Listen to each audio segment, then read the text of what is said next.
orgoglioso, sono contento di questa convocazione. Football আর syndicate যেন এক সুতোয় গাঁথা। যুগের পর যুগ পারি হলেও বাংলাদেশ ফুটবলে দুর্নীতি যেন পিছুই ছাড়ছে না। আসন্ন এশিয়ান চ্যাম্পিয়নশিপ বাছাই পর্বের আগে হামজা চৌধুরী সহ ইতালিয়ান বংশোদ্ভূত খেলোয়াড় ফাহমিদুল ইসলামকে নিয়ে স্বপ্নে বিভোর হয়েছিলেন বাংলাদেশ ফুটবল ভক্তরা।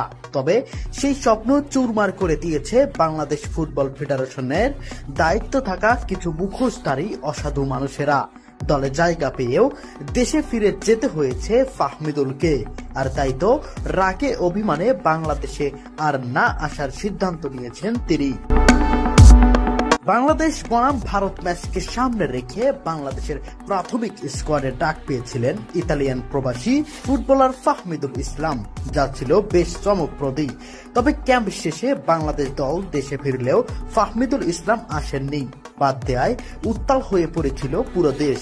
তবে শেষ পর্যন্ত হয়তো খালি হাতে ফিরতে হবে ফাহমিদুলকে ফেরানোর চেষ্টাধারী ফুটবল ভক্তদের। তবে সামাজিক যোগাযোগ মাধ্যমের এক বিবৃতিতে জানা গেছে, ফাহমিদুল সহ ফাহমিদুলের পরিবার অনেক ভেঙে পড়েছেন।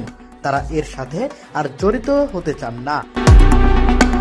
দর্শক, ফাহমিদুলের মতো এমন অনেক ফুটবলার বাংলাদেশের সিন্ডিকেটের সাথে জড়িত হয়ে ঝরে পড়েছেন।